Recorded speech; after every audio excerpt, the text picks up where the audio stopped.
Friends, ಎಲ್ರಿಗೂ ನಮಸ್ಕಾರ. Welcome back to my channel. So ನನ್ನ ಇಂದಿನ ವಿಡಿಯೋದಲ್ಲಿ ನಾವು ಹೇಗೆಲ್ಲ ತಯಾರಿ ಮಾಡ್ಕೊಂಡ್ವಿ, ನಮ್ಮ ಬ್ಯುಸಿ ಡೇ ಹೇಗಿತ್ತು ಅಂತ ನಿಮ್ಮ ಜೊತೆ ಶೇರ್ ಮಾಡಿದ್ದೆ. ಯಾರೆಲ್ಲ ಹೊಸದಾಗಿ ಈ ವಿಡಿಯೋನ ನೋಡ್ತಾ ಇದ್ದೀರಾ ಅಂಥವ್ರು ಒಂದ್ಸಲ ಹೋಗಿ ವಿಡಿಯೋನ ಚೆಕ್ ಮಾಡಿ ಬನ್ನಿ. ತಡ ಮಾಡೋದು ಬೇಡ, ವಿಡಿಯೋನ ಸ್ಟಾರ್ಟ್ ಮಾಡೋಣ. ಈ ವ್ಲಾಗ್ ಬಂದು ಗೃಹ ಪ್ರವೇಶದ ಇಂದಿನ ದಿನ ಸಂಜೆಯ ವಿಡಿಯೋ. ಸಂಜೆ ಏನೆಲ್ಲ ಪೂಜೆ ಇದೆ ಅಂತ ನಾನು ನಿಮ್ಮ ಜೊತೆ ಶೇರ್ ಮಾಡ್ಕೋತೀನಿ. ಮೊದಲಿಗೆ ಗಣಪತಿ ಪೂಜೆ, ವಾಸ್ತುಶಾಂತಿ ಹೋಮ, ನವಗ್ರಹ ಪೂಜೆ, ಆಮೇಲೆ ನಾರಾಯಣ ಬಲಿ ಪೂಜೆ, ಇದಿಷ್ಟು ಪೂಜೆಗಳು ಇರುತ್ತೆ ಗೃಹ ಪ್ರವೇಶದ ಇಂದಿನ ದಿನ ನೈಟು. ನೀವು ನೋಡ್ತಿರ್ಬೋದು, ಇಲ್ಲಿ ನಾಳೆ ಸತ್ಯನಾರಾಯಣ ಪೂಜೆಗೆ ಎಲ್ಲ ರೆಡಿ ಮಾಡ್ಕೋತಾ ಇದ್ದಾರೆ. ಹಾಗೆಯೇ ಇವಾಗ ಗಣಪತಿ ಪೂಜೆ, ಹೋಮ ಏನಿದೆ ಆ ಎಲ್ಲ ಪೂಜೆಗೂ ಕೂಡ ರೆಡಿ ಮಾಡ್ತಾ ಇದ್ದಾರೆ. ಇನ್ನೇನು ಪೂಜೆ ಕೂಡ ಸ್ಟಾರ್ಟ್ ಆಗುತ್ತೆ ಇವಾಗ.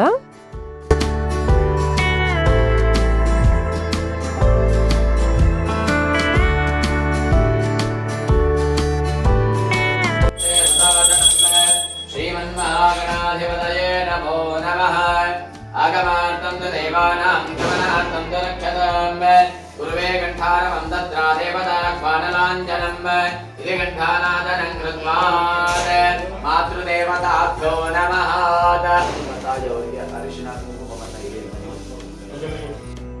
ಇವಾಗೇನು ಮೇಕಪ್ ಏನು ಮಾಡಿಸ್ಕೊಂಡಿಲ್ಲ, ಸಿಂಪಲ್ ಆಗಿ ನಾನೇ ರೆಡಿಯಾಗಿದ್ದೀನಿ ಅಷ್ಟೇನೆ. ಆಲ್ಮೋಸ್ಟ್ ಪೂಜೆ ಸ್ಟಾರ್ಟ್ ಆಗೋದಕ್ಕೆ 7:30 ಆಗಿತ್ತು. ಮೊದಲು ಅಮ್ಮನಿಗೆ ಅರಿಶಿನ ಕುಂಕುಮವನ್ನು ಕೊಟ್ಟು ತಾಂಬೂಲ ಕೊಟ್ಟು ಅವರ ಆಶೀರ್ವಾದ ಪಡೆದುಕೊಳ್ಳೋದಕ್ಕೆ ಹೇಳಿದರು. ಯಾಕಂದರೆ ಎಷ್ಟೇ ದೇವರನ್ನ ನಾವು ಪೂಜೆ ಮಾಡಿದ್ರು ಕೂಡ ತಂದೆ ತಾಯಿ ಮತ್ತು ಹಿರಿಯರ ಆಶೀರ್ವಾದ ನಮಗೆ ಬೇಕೇ ಬೇಕು. ಆ ಕಾರಣಕ್ಕೆ ಆಶೀರ್ವಾದ ತಗೊಳ್ಳೋದಕ್ಕೆ ಹೇಳಿದರು. ಆನಂತರ ಪೂಜೆ ಸ್ಟಾರ್ಟ್ ಮಾಡ್ತಾರೆ. ಸೊ ಹಾಗಾಗಿ ನಾನಿಲ್ಲಿ ಅಮ್ಮನಿಗೆ ಅರಿಶಿನ ಕುಂಕುಮವನ್ನು ಕೊಟ್ಟು ಅವರ ಆಶೀರ್ವಾದನ ತಗೋತಾ ಇದ್ದೀವಿ. ನಾವು ಯಾವುದೇ ಕೆಲಸ ಮಾಡಬೇಕಾದ್ರೂ ಅಷ್ಟೇ, ಗೃಹ ಪ್ರವೇಶ ಅಂತಲ್ಲ, ಮೊದಲು ಅಪ್ಪ ಅಮ್ಮ ಆಗಿರ್ಬೋದು ಹಿರಿಯರ ಆಶೀರ್ವಾದ ತಗೊಂಡು ಆ ಕೆಲಸವನ್ನ ಮಾಡಿದ್ರೆ ಆ ಕೆಲಸ ಖಂಡಿತವಾಗಲೂ ಯಶಸ್ವಿ ಆಗುತ್ತೆ ಅನ್ನುವಂಥದ್ದು ನನ್ನ ನಂಬಿಕೆ ಕೂಡ.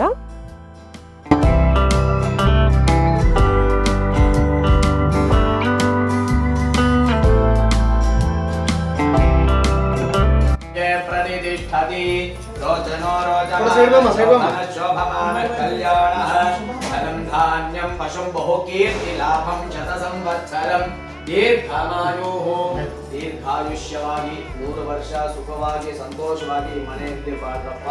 ಅದೇ ರೀತಿಯ ಗಣಾಶ್ರಿತ ಪಾದಯುತೆ ಜಯ ಜಯ ಹೇ ಮಧುಸೂದನ ಕಾಮಿನಿ ದೀಪಲಕ್ಷ್ಮಿ ಸದಾ ಪಾಲಯ ಮಾಂ, ದೀಪಲಕ್ಷ್ಮಿ ಸದಾ ಪಾಲಯ ಮಾಂ, ಸರ್ವಮಂಗಳಮಾಂಗಲ್ಯೇ. ಮೊದಲಿಗೆ ಇಲ್ಲಿ ದೀಪವನ್ನ ಇಟ್ಟು ಅದನ್ನು ಹಚ್ಚೋದಿಕ್ಕೆ ಹೇಳಿದರು. ಆನಂತರ ಅದಕ್ಕೆ ಅರಿಶಿನ ಕುಂಕುಮ ಅಕ್ಷತೆ ಹೂವನ್ನು ಹಾಕಿ ಮೊದಲು ದೀಪವನ್ನು ಹಚ್ಚಿಸಿ ಪೂಜೆಯನ್ನು ಮಾಡಿಸಿದ್ರು. ಆನಂತರ ಗಣಪತಿ ಪೂಜೆ ಸ್ಟಾರ್ಟ್ ಆಗುತ್ತೆ. ಕೆಲವು ಕಡೆ ಗಣಪತಿ ಪೂಜೆಯನ್ನು ಮಾಡೋದಕ್ಕೆ ರಂಗೋಲಿಯಿಂದ ಗಣಪತಿ ಚಿತ್ರವನ್ನು ಬರ್ಕೋತಾರೆ. ಇಲ್ಲಿ ಇವರು ಅರಿಶಿನದಿಂದ ಗಣಪತಿಯನ್ನು ಮಾಡ್ಕೊಂಡಿದ್ರು. ಅದಕ್ಕೆ ಇವಾಗ ಪೂಜೆಯನ್ನು ಮಾಡುವಂಥದ್ದು. ಕುಂಕುಮ ಸಿಂಧೂರಾಣಿ ಸಮರ್ಪಯಾಮಿ. ನೀವು ಮನೆಗೆ ಅರಿಶಿನ ಕುಂಕುಮ, ಅದೇ ರೀತಿಯ ಮಾಂಗಲ್ಯಕ್ಕೆ ಅರಿಶಿನ ಕುಂಕುಮವನ್ನು ಇಟ್ಕೊಂಡು ಯಜಮಾನರಿಗೆ ಒಂಚೂರು ಕುಂಕುಮವನ್ನು ಮಾತ್ರ ಸುಮಂಗಲೇನ ಯಮಧೋರಿಮಾಂ ಸಮೇತ ವತ್ಸಲ ಸುಖಾಗ್ಯವಶ್ಯೈ ತತ್ವಾಜಾತ ವಿಪರೀತನಾದ ನಮಸ್ಕಾರಾನ್ ಸಮರ್ಪಯಾಮಿ. ದೇವಸ್ಯ ದ್ವಾಸವಿದುಪ್ರಸವೆ ಅಶ್ವಿನೋರ್ಬಾಹುಭ್ಯಾಂ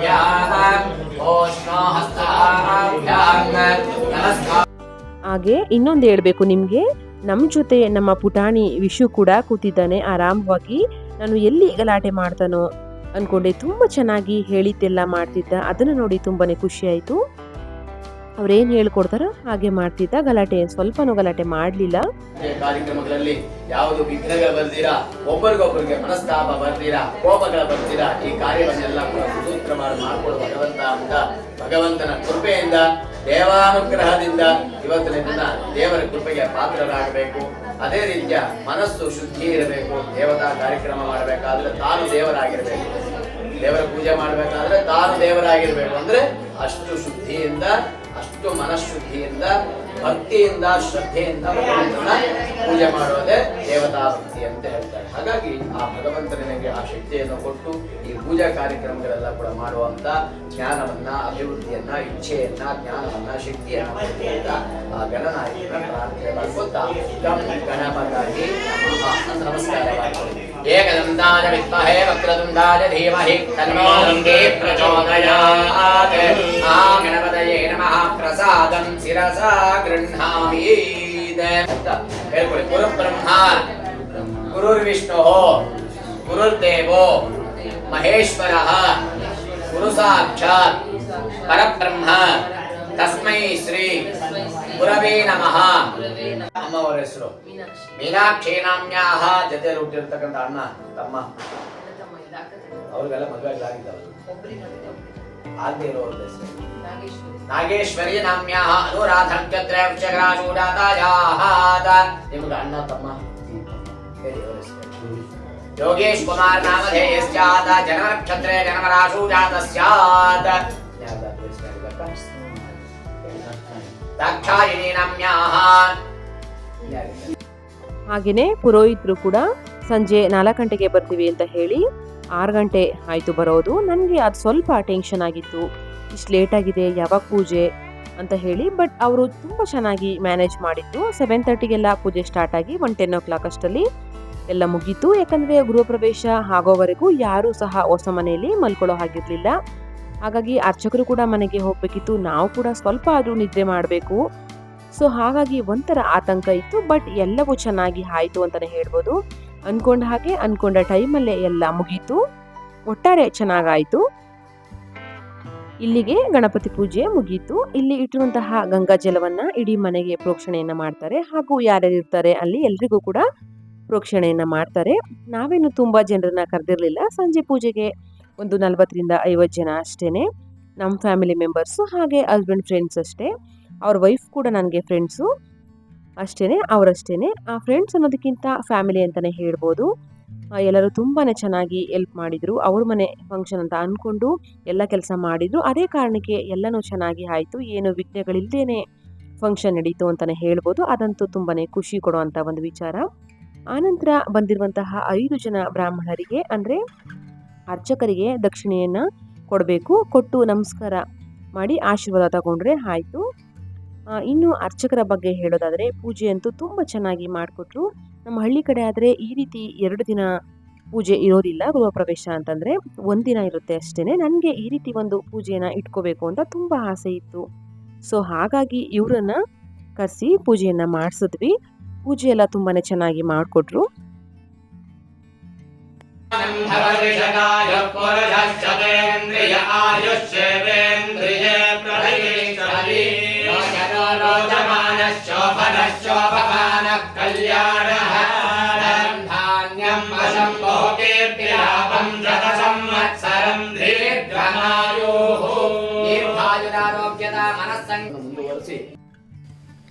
ನೆಕ್ಸ್ಟ್ ಪಾರ್ಟ್ ಬಂದು ವಾಸ್ತು ಶಾಂತಿ ಹೋಮ. ಸೊ ಮೇಯ್ನಾಗಿ ಈ ವಾಸ್ತು ಶಾಂತಿ ಹೋಮ ಯಾಕೆ ಮಾಡ್ತಾರೆ ಅಂತಂದರೆ, ನಾವು ಮನೆ ಕಟ್ಟುವಾಗ ಏನಾದರೂ ಲೋಪದೋಷಗಳಿದ್ದರೆ ಅದು ನಿವಾರಣೆ ಆಗಲಿ ಅನ್ನೋ ಒಂದು ಕಾರಣಕ್ಕೆ ಈ ರೀತಿ ಹೋಮ ಹವನಗಳನ್ನು ಮನೆಯಲ್ಲಿ ವರ್ಷಕ್ಕೆ ಒಮ್ಮೆ ಆದರೂ ಮಾಡಿದರೆ ತುಂಬಾ ಒಳ್ಳೆಯದು. ಇದನ್ನು ಮಾಡೋದ್ರಿಂದ ಕೆಟ್ಟ ಶಕ್ತಿ, ದುಷ್ಟಶಕ್ತಿಗಳು ಏನಾದರೂ ಇದ್ದರೆ ದೂರ ಆಗುತ್ತೆ, ಮನೆಯಲ್ಲಿ ಆರೋಗ್ಯ, ಶಾಂತಿ, ನೆಮ್ಮದಿ ನೆಲೆಸುತ್ತೆ ಅನ್ನೋದು ಒಂದು ನಂಬಿಕೆ. ಹಾಗಾಗಿ ಈ ರೀತಿ ಪೂಜೆಯನ್ನು ಮಾಡಿಸ್ಬೇಕು ವರ್ಷಕ್ಕೊಮ್ಮೆ ಆದರೂ ಕೂಡ. ಪ್ರತಿಯೊಬ್ಬರ ಮನೆಯಲ್ಲೂ ಕೂಡ ತುಂಬಾ ಯಶಸ್ಸು ಸಿಗುತ್ತೆ ಅಂತಲೇ ಹೇಳ್ಬೋದು. ಹಾಗೆ ನಮ್ಮ ಪುಟಾಣಿಯಂತೂ ಓಡಾಡಿಕೊಂಡು ಮನೆ ತುಂಬ ಜನ ಇರೋದ್ರಿಂದ ಅವನಿಗೇನೋ ಒಂಥರ ಸಂಭ್ರಮ, ತುಂಬಾ ಖುಷಿಯಾಗಿ ಇದ್ದ ಓಡಾಡಿಕೊಂಡು. ಹಾಗೆ ಈ ಡ್ರೆಸ್ಸಲ್ಲಂತೂ ತುಂಬ ಮುದ್ದಾಗಿ ಕಾಣ್ತಿದ್ದ ಅಂತಲೇ ಹೇಳ್ಬೋದು. ಗಣಪತಿಯನ್ನ ಪ್ರಾರ್ಥನೆ ಮಾಡ್ಕೊಳ್ಳಿ. ಈಗ ವಾಸ್ತು ಹೋಮವನ್ನ ಮಾಡ್ತಾ ಇದ್ದೀವಿ. ಗಣಪತಿ ಹೋಮ ಇಲ್ಲ, ಪ್ರಧಾನ ಹೋಮ ಅದೆಲ್ಲ ಕೂಡ ವಾಸ್ತು ಹೋಮ ಮಾತ್ರ ಈಗ ಮಾಡ್ತೇವೆ. ವಾಸ್ತು ಪುರುಷಾಯ ನಮಃ ಅಂತ ಹೇಳ್ಕೊಳ್ತಾ ಇರಬೇಕು.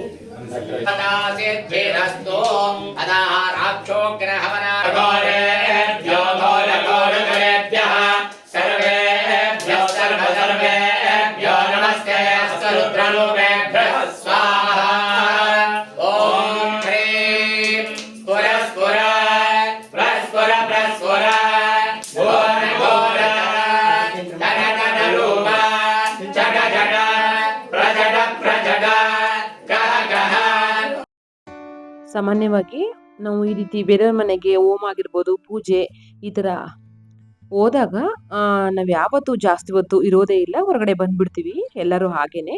ಬಟ್ ಇದೇ ಮೊದಲು ನಾವು ಇಷ್ಟು ಹೊತ್ತು ಈ ರೀತಿ ಕೂತಿರೋದು, ಹಾಗೆ ಈ ರೀತಿ ಪೂಜೆಯನ್ನು ಮಾಡ್ತಿರೋವಂಥದ್ದು.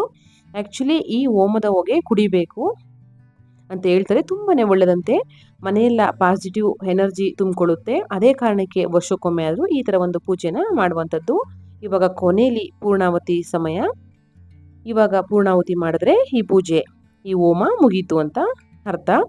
ನೆಕ್ಸ್ಟ್ ಬಂದು ನಾರಾಯಣ ಬಲಿ ಪೂಜೆ. ಇದನ್ನು ಯಾಕೆ ಮಾಡ್ತಾರೆ ಅಂತಂದರೆ, ನಾವು ದೇವತೆಗಳಿಗೆ ಹೋಮ ಈ ಥರ ಎಲ್ಲ ಮಾಡಿರ್ತೀವಲ್ಲ, ಆವಾಗ ನಾವು ದೇವತೆಗಳನ್ನು ಆಹ್ವಾನ ಮಾಡಿರ್ತೀವಿ. ಇವಾಗ ಗೆಸ್ಟು ಯಾರಾದರೂ ಮನೆಗೆ ಬಂದಾಗ ನಾವು ಅವ್ರಿಗೇನೋ ಊಟ, ಟೀ, ಕಾಫಿ ಕೊಡ್ತೀವಿ ಅಲ್ವಾ, ಅದೇ ಥರ ದೇವತೆಗಳಿಗೂ ಕೂಡ ನಾವು ಒಂದು ಊಟ ಹಾಕೋ ಥರ ಈ ಒಂದು ಪೂಜೆಯ ಮಾಡುವಂಥದ್ದು. ಇವಾಗ ಓನ್ ಹೌಸ್ಗಳಾದರೆ 8 ದಿಕ್ಕುಗಳಿಗೂ ಇದನ್ನು ಇಡ್ತಾರಂತೆ, ಆ ಥರ ಹೇಳ್ತಿದ್ರು ಪುರೋಹಿತರು. ಬಟ್ ಇಲ್ಲಿ ಅಪಾರ್ಟ್ಮೆಂಟ್ ಆಗಿರೋದ್ರಿಂದ ಆ ರೀತಿ ಇಡೋದಕ್ಕೆ ಆಗೋದಿಲ್ಲ ಅಂತ ಹೇಳಿ ಈ ಥರ ಮನೆಯಿಂದ ಮೇನ್ ಡೋರ್ ಇರುತ್ತಲ್ಲ, ಅದ್ರ ಮುಂಭಾಗ ಈ ಥರ ಒಂದು ಪೂಜೆಯನ್ನು ಮಾಡಿಸ್ತಾರೆ. ಇದಾದರೆ ಆಲ್ಮೋಸ್ಟ್ ಎಲ್ಲ ಪೂಜೆ ಮುಗೀತು, ಸಮಾಪ್ತಿ ಆಯಿತು ಅಂತ ಹೇಳ್ಬೋದು. ನಮಸ್ಕಾರವನ್ನು ಮಾಡ್ಕೊಳ್ಳಿ. ಅನ್ಯಥಾ ಶರಣಂ ನಾಸ್ತಿ ತ್ವಮೇವ ಶರಣಂ ಮಮ ತಸ್ಮಾತ್ ಕಾರುಣ್ಯ ಭಾವೇನ ರಕ್ಷ ರಕ್ಷೋ ಜನಾರ್ದನ ರಕ್ಷ ಮಾಂ ಅಷ್ಟದಿಕ್ಪಾಲಕ ದೇವತಾಭ್ಯೋ ನಮಃ. ನಮಸ್ಕಾರಾನ್ ಸಮರ್ಪಯಾಮೀತ, ನಮಸ್ಕಾರಾನ್ ಸಮರ್ಪಯಾಮೀತ.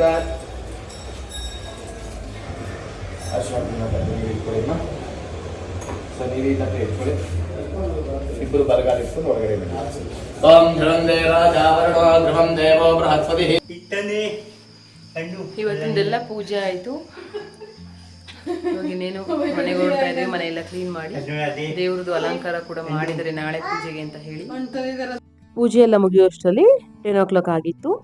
ಇವಾಗ ಊಟ ಮಾಡಿ ಮತ್ತೆ ನಾಳೆ ಲಕ್ಷ್ಮೀ ಪೂಜೆಗೆ ಏನೇನು ರೆಡಿ ಮಾಡ್ಕೋಬೇಕು ಎಲ್ಲ ಒಂದು ಕಡೆ ಇಟ್ಟು ಮತ್ತೆ ಹೊಸದಾಗಿ ರಂಗೋಲಿಯನ್ನು ಹಾಕಿ ಮನೆಗೆ ಹೊರಡಬೇಕು. ಸೊ ಹೀಗಿತ್ತು ನಮ್ಮ ಗೃಹ ಪ್ರವೇಶದ ಇಂದಿನ ದಿನದ ಪೂಜೆಗಳು. ಐ ಹೋಪ್ ನಿಮಗೆಲ್ಲ ಈ ವಿಡಿಯೋ ಇಷ್ಟ ಆಗಿದೆ ಅಂತ ಅನ್ಕೋತೀನಿ. ಇಷ್ಟ ಆದರೆ ಪ್ಲೀಸ್ ಲೈಕ್ ಮಾಡಿ ಆ್ಯಂಡ್ ನನ್ನ ಚಾನಲ್ನ ಫಸ್ಟ್ ಟೈಮ್ ನೋಡ್ತಿದ್ರೆ ಸಬ್ಸ್ಕ್ರೈಬ್ ಮಾಡ್ಕೊಳ್ಳಿ. ಓಕೆ, ನಾಳೆ ಇಸ್ ಬಿಗ್ ಡೇ, ಗೃಹ ಪ್ರವೇಶ. ನಾಳೆ ಏನೆಲ್ಲ ಪೂಜೆ ಇರುತ್ತೆ ಅದನ್ನು ಕೂಡ ನಿಮ್ಮ ಜೊತೆ ಶೇರ್ ಮಾಡ್ತೀನಿ. ಅಂಟಿಲ್ ದೆನ್ ಟೇಕ್ ಕೇರ್, ಬಾಯ್ ಬಾಯ್ ಆಲ್.